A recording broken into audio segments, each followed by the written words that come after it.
आपके अपने channel pregnancy care 129 में आपको खुशामदीद। मेरा नाम है डॉक्टर ताहिर। आगे बढ़ने से पहले चैनल को सब्सक्राइब ज़रूर कर लीजिएगा। जब आप प्रेगनेंसी कंसीव करने के लिए ट्राई कर रही होती हैं तो बहुत ज़्यादा कॉन्शियस होती हैं ख़वातीन कि वो जान सकें पीरियड की डेट मिस होने से पहले ही और बग़ैर कोई टेस्ट किए प्रेगनेंसी का कुछ अलामात से वो जान सकें कि उनके अंदर हमल ठहर चुका है या नहीं। तो आज की वीडियो में हम हमल की टिपिकल अलामात पे बात नहीं करेंगे, जैसा कि उल्टी मतली का होना, चक्कर आना, दिल घबराना, बार बार यूरिन आना, खून के दाग लगना और मुंह का टेस्ट चेंज हो जाना। ये सारी जो अलामात प्रेगनेंसी की सिम्टम्स होती हैं हमने बहुत सारी वीडियोस में डिटेल से डिस्कस की हुई हैं, लेकिन आज की वीडियो में हम कुछ मखसूस अलामात पे बात करेंगे। कोई भी खातून जब प्रेग्नेंट होती है तो उसके बहुत सारे बॉडी पार्ट्स के अंदर बहुत सारी चेंजेस आती हैं, जिससे 90% ख़वातीन अपने इन बॉडी पार्ट्स के अंदर आने वाली तब्दीलियों को महसूस करके कंफर्म कर लेती हैं कि वो प्रेग्नेंट हो चुकी हैं। और ख़ास तौर पे जो न्यूली मैरिड कपल होते हैं और कुछ ख़वातीन जो प्रेग्नेंट होने के लिए काफ़ी अरसे से कोशिश कर रही होती हैं लेकिन प्रेगनेंसी कंसीव नहीं हो पा रही होती, तो जैसे ही उनके अंदर पीरियड की डेट मिस होती है वो बहुत ज़्यादा एक्साइटेड हो जाती हैं और जानना चाहती हैं टेस्ट किए बगैर ही। तो आज की वीडियो में हम सिर्फ फीमेल के एक बॉडी पार्ट के अंदर आने वाली तब्दीलियों को डिस्कस करेंगे और वो है फीमेल ब्रेस्ट। 100% कन्फर्म निशानी होती है प्रेगनेंसी कंसीव होने की जब फीमेल ब्रेस्ट के अंदर इस किस्म की निशानियां जाहिर होती हैं, जो हम इस वीडियो में डिस्कस करने वाले हैं। तो ब्रेस्ट के अंदर सबसे पहली तब्दीली जो प्रेगनेंसी होने की अलामत समझी जा सकती है वो है ब्रेस्ट के अंदर टेंडरनेस या पेन का होना, यानी हाथ लगाने पर दर्द का एहसास होना। ये प्रेगनेंसी होने की बहुत ही अर्ली सिम्टम समझी जाती है और प्रेगनेंसी होने के बाद शुरू के कुछ दिनों में ही ये अलामत ज़ाहिर हो जाती है और दर्द की फीलिंग आर्म पिट तक महसूस हो सकती है। ब्रेस्ट के अंदर पेन, सोरनेस या दर्द का एहसास क्यों होता है? प्रेगनेंसी के जो हार्मोन्स होते हैं जिन्हें ईस्ट्रोजन और प्रोजेस्टेरॉन कहा जाता है, उनकी वजह से ये प्रॉब्लम होती है। फिर जैसे जैसे आपका जिस्म प्रेगनेंसी के हार्मोन्स के साथ एडजस्ट कर लेता है तो आहिस्ता आहिस्ता दर्द का एहसास कम होता जाता है। यहाँ पर एक चीज़ समझने की है कि बाज़ ख़वातीन में प्रेगनेंसी के अलावा भी जैसे ही मेंसेस का साइकिल शुरू होने को होता है तो ब्रेस्ट के अंदर दर्द का एहसास हो सकता है। इसे हम PMS या प्री मेंस्ट्रुअल सिंड्रोम कहते हैं। अब इसमें फ़र्क कैसे करेंगे आप कि ब्रेस्ट के अंदर जो दर्द का एहसास है वो साइकिल शुरू होने की अलामत है या कि हमल ठहर जाने की अलामत है?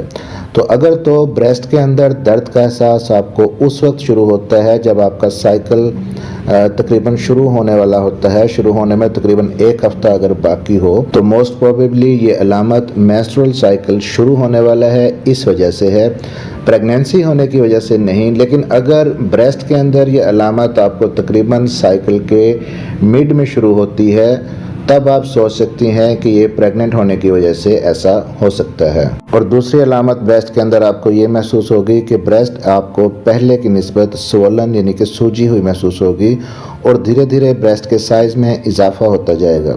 ये कुदरत का एक निज़ाम है कि आपके आने वाले बच्चे के लिए खुराक का बंदोबस्त किया जा रहा है। ब्रेस्ट के अंदर दूध की नालियाँ और दूध बनाने वाले जो सेल्स हैं उनकी ग्रोथ हो रही होती है और उनमें इजाफा हो रहा होता है, जिसकी वजह से ब्रेस्ट का साइज़ बढ़ रहा होता है। तो जैसे जैसे प्रेगनेंसी बढ़ती है ब्रेस्ट के साइज़ में इजाफा जारी रहता है और इस वक्त आपको अपने इनर गारमेंट्स यानी ब्रा का साइज़ भी अकॉर्डिंगली एडजस्ट करना होता है। इसके बाद प्रेग्नेंट होने के बाद जो अगली अलामत ब्रेस्ट के अंदर ज़ाहिर हो सकती है वो ये है कि ब्रेस्ट के ऊपर आपको हल्के नीले रंग की वेन्स यानी कि खून की नालियाँ नज़र आना शुरू हो जाएंगी।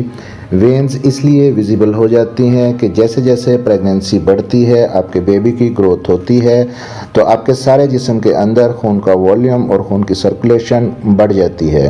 और ब्रेस्ट के अंदर स्पेशली खून की गर्दिश ज़्यादा इसलिए हो जाती है कि ब्रेस्ट टिश्यू तेज़ी से डेवलप हो रहा होता है ताकि आने वाले बच्चे के लिए खुराक का बंदोबस्त हो सके। इन सारी बातों को इस वीडियो में बताना इसलिए भी ज़रूरी है कि ख़ास तौर पर जो नई बनने वाली माएँ होती हैं जिनकी फ़र्स्ट प्रेगनेंसी होती है, तो वो जब इस किस्म की तब्दीलियों को, चेंजेस को अपने बॉडी के अंदर, अपनी ब्रेस्ट के अंदर फील करती हैं तो परेशान हो जाती हैं और अक्सर औक़ात शर्म की वजह से डॉक्टर से डिस्कस भी नहीं कर पाती और टेंशन में रहती हैं। तो डियर मदर्स, हमारा मकसद बीइंग ए डॉक्टर किसी न किसी सूरत में इस सिलसिले में आपको अवेयरनेस देना है। तो अब बात करते हैं जी अगली अलामत ब्रेस्ट के अंदर क्या आएगी प्रेगनेंसी होने की। ब्रेस्ट निपल का साइज़ बढ़ जाता है, निपल ज़्यादा सेंसिटिव हो जाते हैं। इवन के इनर गारमेंट यानी कि शर्ट्स या ब्रा वगैरह अगर टच हो तो वो ज़्यादा फील होने लगता है आपको। फिर ब्रेस्ट निपल के इर्द गिर्द का जो डार्क कलर का राउंड एरिया होता है जिसे हम एरियोला बोलते हैं, तो उसका कलर पहले से ज़्यादा डार्क होना शुरू हो जाता है। और फिर इसी डार्क वाले सर्कुलर एरिया में छोटे छोटे उभार या बम्प्स बनना शुरू हो जाते हैं जिन्हें मॉन्टगोमरी ट्यूबरकल्स कहा जाता है। तो ये जो उभार या ट्यूबरकल्स बनते हैं इनके अंदर लुब्रिकेंट और एंटीसेप्टिक प्रॉपर्टीज़ होती हैं जो ब्रेस्ट फीडिंग में हेल्प आउट करती हैं। इसके बाद जो अलामत ब्रेस्ट के अंदर ज़ाहिर होगी, जैसे जैसे प्रेगनेंसी बढ़ेगी वो ब्रेस्ट के अंदर आपको हैवीनेस और फुलनेस का एहसास होने लगेगा। ये भी ब्रेस्ट के साइज़ के बढ़ने की वजह से होता है।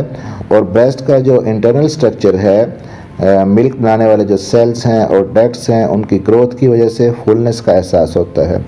और बाज़ ख़वातीन में सेकंड ट्राइमेस्टर के शुरू में ही कोलोस्ट्रम बनना शुरू हो जाता है जो कि ब्रेस्ट मिल्क की इब्तदाई शक्ल है। और ये ब्रेस्ट मिल्क से निस्बतन गाढ़ा होता है और लाइट येलो कलर का होता है। और बाज़ मदर्स के अंदर प्रेगनेंसी के दौरान ही कोलोस्ट्रम की लीकेज भी शुरू हो सकती है। तो इसके स्टेन्स वगैरह से बचने के लिए नर्सिंग पैड ब्रा के अंदर आप रख सकती हैं। फिर ब्रेस्ट साइज़ बढ़ने की वजह से इचिंग और ड्राइनेस हो सकती है। ब्रेस्ट की स्किन चूँकि स्ट्रेच हो रही होती है तो इस पर ख़ारिश और ड्राइनेस हो सकती है। तो इसको ओवरकम करने के लिए दिन में एटलीस्ट एक बार आप कोई मॉइस्चराइजिंग लोशन या क्रीम ज़रूर इस्तेमाल कीजिए। फिर फाइनली ब्रेस्ट साइज़ बढ़ने की वजह से ब्रेस्ट के फ्रंट पर और साइड पर स्ट्रेच मार्क्स बनना शुरू हो जाते हैं। और कोई भी ऐसी स्पेशल क्रीम ऐसी नहीं है जो इन स्ट्रेच मार्क्स को ख़त्म कर सके। अगेन अपनी स्किन को आप डेली बेसिस पर मॉइस्चराइज करें तो इससे स्ट्रेच मार्क्स कम से कम बनेंगे। तो ये सारी तब्दीलियां और अलामात आती हैं ब्रेस्ट के अंदर अगर प्रेगनेंसी कंसीव हो जाए। और क्या माँ बनने के बाद, बेबी डिलीवर होने के बाद ब्रेस्ट का साइज़ और शेप दोबारा अपनी पहले वाली हालत में आ सकता है? तो ब्रेस्ट मिल्क बनना जैसे ही बंद हो जाता है तो कुछ ख़वातीन के अंदर ऐसा हो सकता है, लेकिन अक्सरियत के अंदर ऐसा नहीं होता।